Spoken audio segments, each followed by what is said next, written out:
The lot party quick tip. New office, haven't set everything up yet. We haven't got that far, but I'm excited about our new location and wanted to kind of go over. We yesterday I brought up maybe just hitting some headlines if I see something in the news that catches my eyes for about used cars and or internet process management, elite process management, um, and hit it up into like a daily my thoughts on this headline. But today, just kind of wanted to do a quick tip about what's coming around the corner. Here we are, November. We've got basically about 60 days to the end of the year. And I wanted to bring it up because, right now, anything that you currently are buying right now and bought in the last week or two and or last month will be aged in December. And so I've been talking about this for quite a while now. And one of the things I just want to make sure dealers stay on top of, because I was on a call this morning with one of our dealers, and dealers just feel like they're a little bit timid and afraid to pull the trigger right now.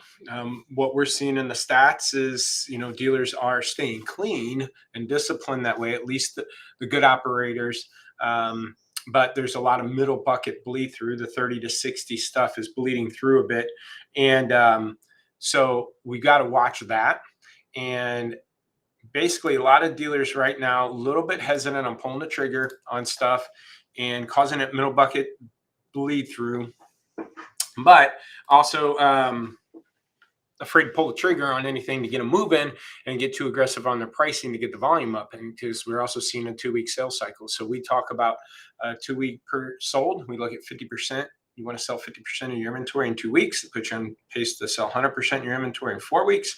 And a lot of our dealers right now are just sitting in that 40%. So disciplined dealers are staying clean, but they're not shooting for the volume.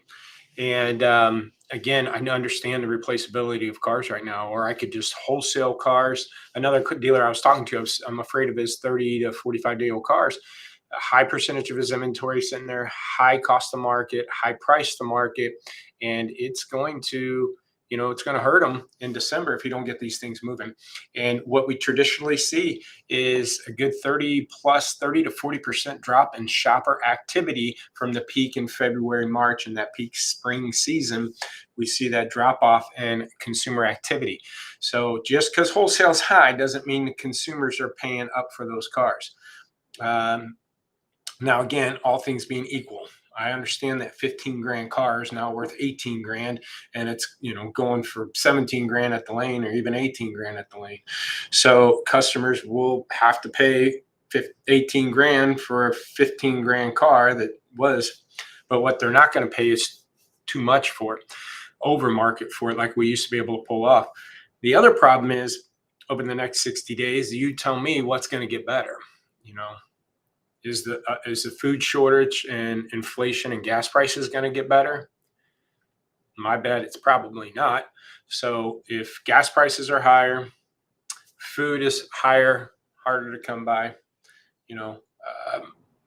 this whole Christmas gift shortage stuff where they're talking about all this lack of Christmas gifts could be stuck out in the ports.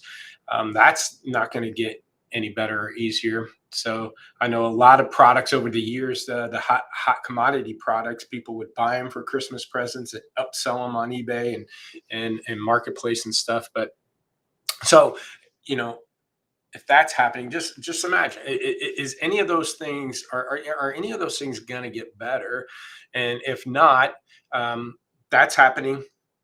We go into a slower season again.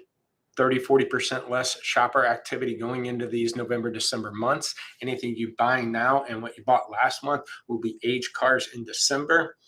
So you just got to understand to position yourself. You not necessarily have to go for the volume. And when I'm talking about volume, I'm not saying, hey, we used to sell 100, now we're only selling 70, but our grosses are great. I'm talking about, if you got 70 in stock, are you selling 70 or 80? Are you going to maintain and carry what you sell what you carry? But also, keep that inventory clean. So if you're in that bucket, if you're one of these dealers, and I brought this up before, if you go look at your middle bucket cars, your 30 to 60 day cars, See what percentage of your inventory is tied up in there. I'm willing to bet that 30-40% of your inventory is probably sitting 30 to 60 days. And I'm willing to bet you're owning those things at 95% or higher cost to market. And in order to stop these cars from bleeding through, you might be already priced at 95, 97, 98 in order to, depending on your lot and what you can get away with, you might have to be 2% more aggressive to get these things 2 to 3% more aggressive in that price point to get them to not bleed through, but then you're going to lose money and then to replace them. You don't want to do it. Do what you like, but I'm just telling you, come December, I think you're going to be in a bloodbath. Then you go into rolling into January, which is again the holiday hangover. People activity does pick up going into February and March. And a lot of dealers, if they get stuck in this bubble in December, they just kind of wipe their hands and say, let's just, hold off and wait for tax season. Let's wait till the beginning of the year. And then let's figure out, see if we can get this tax. And again, we talked about this before, the child tax credits and stuff, people are getting paid that already throughout the year. So our tax return and that tax season will be as good. I'm sounding like a broken record here from my other tips, but again, we're in that chunk of 2 months where whatever you do, you're going to be making, you're going to have some hard decisions, and you could roll the dice. I'm just, again, historically looking at shopper engagement, and then currently looking at inflation, higher prices across the board with products where people have stuff to do.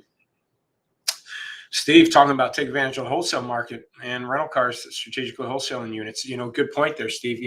There's a dealer that I'm helping doing price changes with, and he has a lot of cars in that 30 to 40 and owns them really high and pricing them really high. And even just $500 price adjustments, still putting them at 120% price to market. I'm like, it's not going to make a movement on these vehicles. They're normal vehicles. There's nothing spectacular about it. It's not like they're lifted trucks or anything.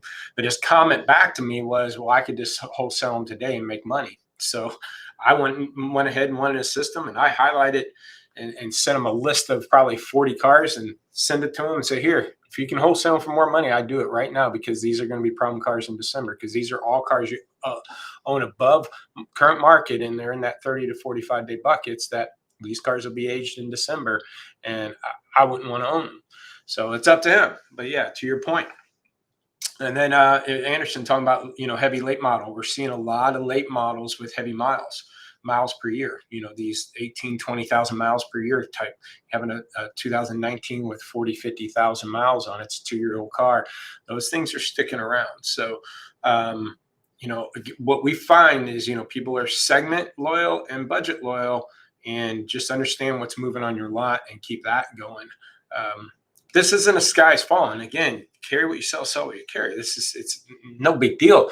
Just don't be afraid to pull the trigger and go ahead and get this inventory moving, because sitting and hoping, I used to call it the Obama strategy, hope and change, hoping that, that somebody comes in and overpays for a car, or hoping that the market changes and your car becomes, a better asset. Right now, over the next 90 days, it's going to be a tough one. So this is just my heads up. I could be wrong. And if I'm wrong, I'll take it, because best case scenario, if I am wrong, you're going into January, February, the new year with clean inventory. All right. If I'm wrong, worst case scenario, you're going into a new year with clean inventory. Okay. If I'm right, it can be saving you a ton of money. Okay. So hope this tip was helpful. Again, sounds a little bit repetitive from previous ones, but I just want to make sure dealers are hearing this, because I don't want to be anywhere to say I told you so, because again, I don't know what's going to happen. These markets have been crazy the last 24 months, but if anything was normal, I'd be doing it. Steve talking about 18 Optima EX, 45 days old, made 3,700. It hurts. At the same time, 5 fresh sedans came in. Follow the market and be open. Yes. We talked about that on Clubhouse a couple Fridays ago, and I mentioned it on another video. Is profit in wholesale a bad thing? It used to be, man, if I'm making money in wholesale, I'm not doing enough of getting trade-ins or something, or trying to steal cars, and it was a bad thing. Now, wholesale is a whole other whole other revenue source that dealers can be utilizing, because you know the Carvanas and other worlds are acquiring everything they can, and one strategy is the wholesale and the other ones is to retail. So I've always trained the thought as a dealer, you go in and try to retail everything, which you do. But there are also obviously wholesale opportunities out there if your market's not there based on what you're carrying. So good point there, Steve. If you'd like to see how we can help you, lotpop.com. We take all the concerns of your inventory management tool, take all your concerns from your CRM, we put it together, give you a Lotwalk tool. We can show you, hey, here's the customers you're not talking to. Here's customers you can switch cars to. Here's the cars that are bleeding through. So we're not an inventory management tool. We're not a CRM, but we're combining this to give you and feed you everything you need to do to run your lot and do a lot walk digitally like you do physically